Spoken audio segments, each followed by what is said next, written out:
All right, here we go. I've lost track on what subassembly this is, but it's all about the winding wheel. You know, you've built the winding wheel, and the winding wheel that you've built is awesome. Things to check for on the winding wheel: it should have an X on the front of that ratchet gear. If yours doesn't have an X, I want you to break it. I want you to throw it away so that nobody else uses it. You're going to need to build a new one. If you look inside your winding wheel, the pulley on the very back is a small pulley, and the pulley towards the front, which is where the ratchet is a larger pulley. And you should have two dowels in that connect all the way from the front to the back. They're glued in to provide strength. It's important this part is strong. And you also want to make sure that there's no bump here. There's no bump on those. It's nice and smooth, and it's stained. Now you'll notice each of these spacers have a little hole in it. All three of them do. And they don't have to be lined up. What we're going to do with that is we are going to use this string. Now you need a piece of string that is 18 feet long. And I've got some strings set up kind of over on the side table under the big screen, and you can pull out and measure an 18-foot piece. And you're going to use the calipers to help you feed that through. We're going to actually use the calipers kind of like a pair of tweezers. They're great tweezers. And what we want is we want to feed that string through so that, and it doesn't have to go through all three of them. We only want that string to go through, and I'm going to use the calipers, like I said, as tweezers to pull the string through. And we want the string to go through only the middle spacer. That's the only one. So I'm going to keep pulling it here. See, what I can do is kind of pull this out. There we go. So that's you're not measuring with the calipers in this case. We're just pulling it through. And sometimes you have to do this 2 or 3 times. Sometimes you have to kind of wet the end of the string. There we go. Now you'll notice I only have it going through the middle piece. Now, what we're going to do is, it's an 18-foot string. We're going to wrap 6 feet around the small pulley and 12 feet around the big pulley. So what I want you to do is on the side where the small pulley is, pull it all the way through, but not too far, just towards the end here.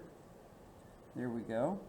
And I am going to I'm going to lay this down, and I'm going to use a ruler and measure out.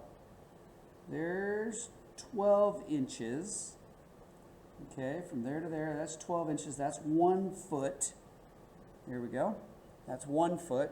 Now I'm going to pull through a 2nd foot. And 3 feet. Now 4 feet. Now 5 feet. And 6 feet. So this mark right here is where I want this to be, the string to be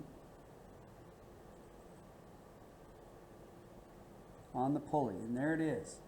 So now now I have one string that's 12 feet long, and I have one string that's 6 feet long. And if you get any knots in this string at all, you want to throw that string away, cut it away, and replace it. So what I'm going to do is the string that's on the large pulley that's 12 feet long, I'm going to wrap it counterclockwise. All right, so clockwise is the opposite way that the clock runs. If you think of any clock, I'm going to wind it counterclockwise.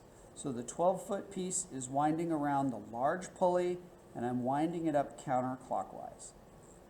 Okay, so I'm doing that counterclockwise, 12 feet. Here we go. I don't have to measure the 12-foot side because I know that I cut an 18-foot piece of string, and I know that I've measured 6 of that on the small pulley side. So I'm winding the 12 feet up counterclockwise. There we go.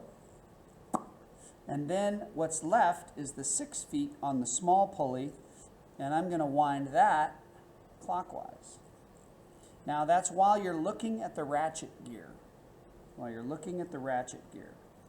Now the purpose of this string is your clock will run as long as the weight is up in the air. So with the clock wound all the way up, the clock will run for 25 hours, and this gear is moving the whole time, and it is, oh, I got a tangle in there. Look, I got a little bit of a tangle. I'm going to unwrap my 6-foot piece because I got a little bit of a tangle. I can see it. It's stuck on a little burr of glue. I'm going to unwind that really quick. There we go. Okay. You want to wind it so there's not, so you know it doesn't get. You don't want to wind it loosely. If you've ever held a fishing pole and you're winding a reel, you wouldn't want it to get all loose in there because it would tangle. So we're going to wrap that now clockwise for 6 feet on the small pulley. So let me say it again. The small pulley gets 6 feet clockwise, and the large pulley gets 12 feet counterclockwise, and you do that while looking at the ratchet gear. So if you had it upside down, then it wouldn't be right anymore. So we want to be looking at it, and the first opening, which is the large pulley, gets 12 feet counterclockwise, and the small opening gets 6 feet clockwise. And once you have this, you've got your winding wheel assembly and you're good to go. And that is a beautiful, beautiful thing, because this can be a really hard one to make. We've already thrown away a few that didn't have the X here, and that X right there, that X, without that X on facing out, you've got to throw this thing away and start over, and that's okay. It's better now than when it's in your clock. So that's the winding wheel assembly. There it is, and there you have it.